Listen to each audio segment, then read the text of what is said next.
నేను ఇక్కడికి వచ్చేవాడిని, లీక్వాన్ గారిని కలిసేవాడిని.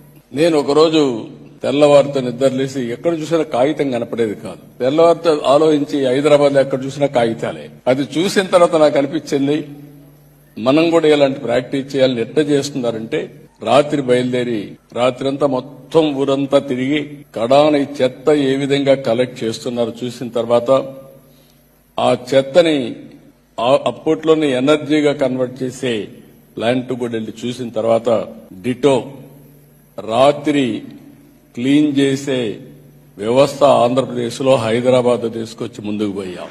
అది వచ్చిన తర్వాత చాలా సార్లు నేను అప్పుడప్పుడు ఇక్కడికి వచ్చేవాడిని. లీక్వాన్ గారు అందరికీ వచ్చిన వాళ్ళందరికీ చెప్పేవాడు, ఇండియాలో చాలా మంది పాలిటీషియన్స్ వస్తారు, సీఎంలు వస్తారు, వచ్చి ముస్తాఫా షాపు పోయి షాపింగ్ చేస్తారు, సంతోష్ ఐలాండ్ పోయి కసోపు ఉండి ఎంజాయ్ చేస్తారు, దాన్ని ఎక్కడికి పోవాలని ఇక్కడే కనెక్టివిటీగా వచ్చి వెళ్తా ఉంటారు. కానీ ఒకే ఒక పాలిటీషియన్ ఆంధ్ర సీఎం చూసా, ఇక్కడికి వచ్చి ఏ విధంగా పరిశుభ్రత ఉందో చూసిన తర్వాత దాన్ని అమలు చేశాడంటే అది నా అడ్మిరేషన్ చెప్పనే పరిస్థితికి వచ్చాడు.